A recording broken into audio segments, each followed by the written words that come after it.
Sabe aquela fascinação que a gente tem por personagens complicados que vivem ali naquela área cinzenta da moral? Pensa num Tony Soprano, num Walter White. Essas figuras simplesmente dominam as histórias que a gente ama. Hoje, a gente vai desmontar esse arquétipo, o anti-herói. Ok, vamos começar com a pergunta de US$ 1 milhão, né? Por que, afinal, a gente se pega torcendo por alguém que mente, que engana, que às vezes até tira a vida de outra pessoa? Essa pergunta diz muito sobre como a gente consome ficção e o que a gente procura nela. E aqui tá a definição. O anti-herói não é o vilão, mas também, com certeza, não é o mocinho. Ele é essa figura que mora no meio termo, sabe? Naquele lugar desconfortável e super interessante onde as regras não são tão claras assim. Certo, então vamos mergulhar de cabeça nisso. Para entender de verdade o poder do anti-herói, a primeira coisa é saber diferenciar ele daquele herói tradicional que a gente conhece desde criança.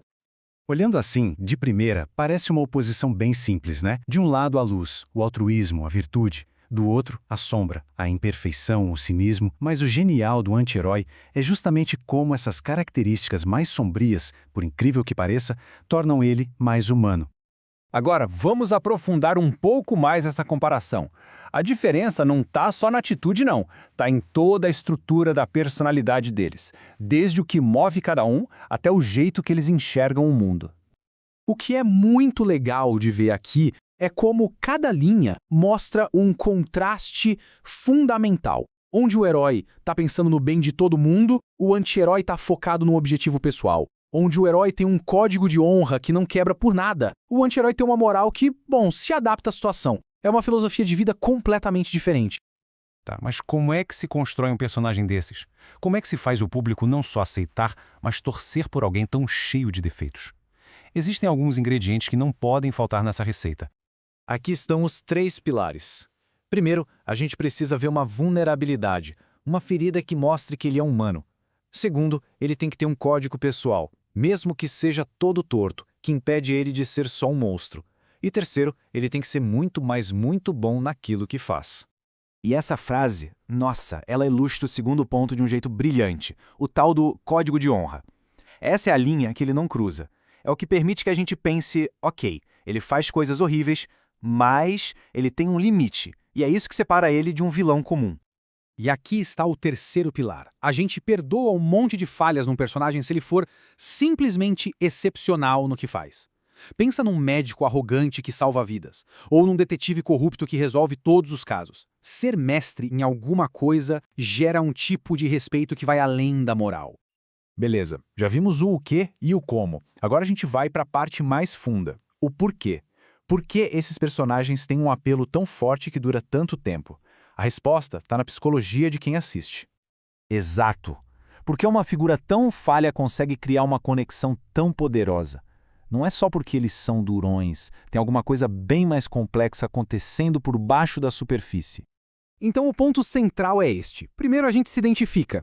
É bem mais fácil se enxergar em alguém que comete erros do que num ideal de perfeição. Segundo, a atenção. A gente nunca sabe se ele vai fazer a coisa certa ou errada, e essa dúvida prende a atenção. E por último, muitas vezes o anti-herói é um reflexo de uma sociedade doente, o que permite que a história faça uma crítica ao mundo ao nosso redor através dele. Para a gente refinar ainda mais esse papo, vamos buscar a sabedoria de alguns dos maiores pensadores sobre roteiro e dramaturgia. Eles conseguiram resumir a essência desses personagens em lições super valiosas. O que o Mac está dizendo aqui é que a complexidade toda vem do conflito interno. Aquela máscara de durão que o anti-herói mostra para o mundo está sempre brigando com a vulnerabilidade que ele esconde. É nesse espacinho entre o que ele diz e o que ele sente que a mágica acontece. Pro Lajo Zegre, tudo se resume à força da motivação. O anti-herói não é mal porque ele quer, mas porque ele precisa. Ele é empurrado para as ações dele por uma força tão gigante que a moralidade vira um luxo que ele simplesmente não pode ter. E o Sid Field nos lembra de uma coisa básica da estrutura de uma história. Não importa o quão complicado seja o personagem, ele ainda precisa ter um objetivo claro e correr atrás dele sem descanso. Toda história precisa de um motor, e no anti-herói esse motor é a sua determinação que não para nunca.